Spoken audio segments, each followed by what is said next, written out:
Movie के start में हमें एक कार ड्राइवर दिखाया गया है जिसकी गाड़ी से एक हिरन टकरा गई है। इस वक्त उस हिरन को देखकर ऐसा लग रहा था कि जैसे वो मर गई है, लेकिन उसके जाने के बाद वो हिरन अजीबोगरीब मूवमेंट करके उठ जाती है और उसकी आंखें खौफनाक दिख रही हैं। फिर एक आदमी को देखते हैं जो कि एक बहुत बड़ी फर्म का मैनेजर है। उसका नाम सैकू है।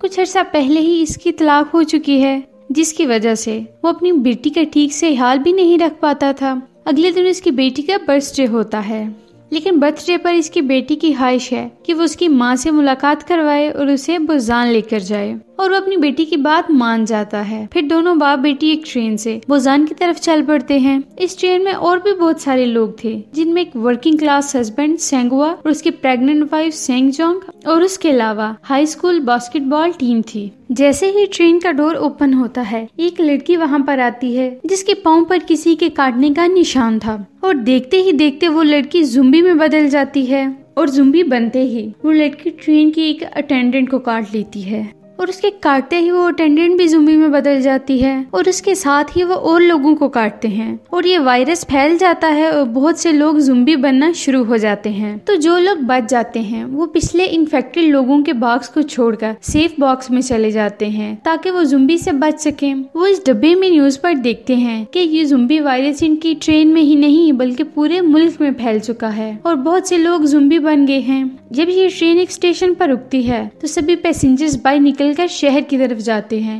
लेकिन जब वो बाहर जाकर देखते हैं तो पता चलता है कि ये ज़ुम्बी इन्फेक्शन तो यहाँ पर पूरी तरह फैल चुका है, और वो लातादाद ज़ुम्बीज़ इन पर अटैक कर देते हैं, जिनसे बचने के लिए वो वापस ट्रेन की तरफ भागते हैं, और ट्रेन में छुपने के लिए सब अलग अलग डब्बों में बैठ जाते हैं। तो ट्रेन का कंडक्टर इसको बोजान की तरफ ले जाने का सोचता है, क्योंकि उन्हें इत्तला मिली थी कि बोजान भी उन चंद शहरों में से है जहाँ अभी तक ये वायरस नहीं फैला।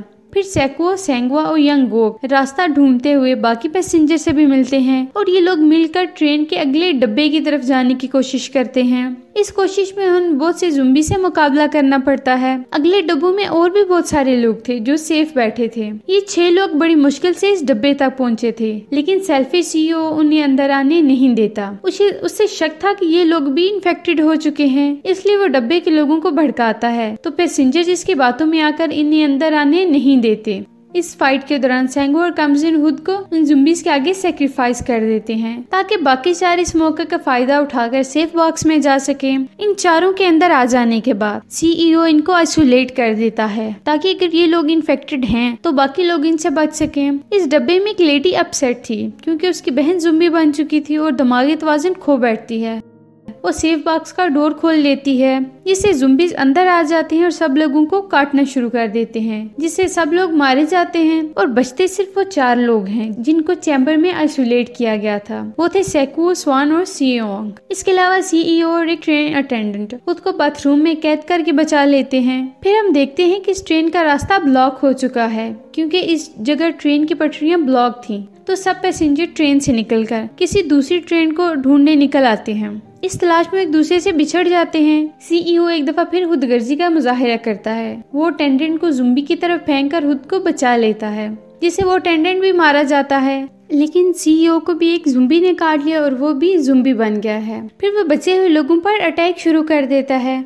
सैको उससे लड़ता है, लेकिन इस फाइट में सीईओ उसे भी काट लेता है। सैको को पता चल जाता है कि वो भी जल्द ही ज़ुम्बी बन जाएगा, तो वो अपनी बेटी और सियांग को इंजन रूम में बंद कर देता है, और जाने से पहले वो अपनी बेटी से अपनी जिंदगी की आखिरी बातें करता है। तो जैसे ही सैको ज़ुम्बी बनता है वो ट्रेन से कूद जाता है। मरते हुए वो इमोशनल हो जाता है और उन मोमेंट्स को याद करता है जब उसकी बेटी बिल्कुल छोटी थी और उसने इसे अपने हाथों में उठाया था।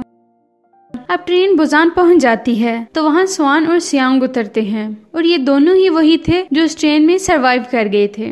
वो आगे की तरफ जाते हैं जहां कुछ सोल्जर्स थे।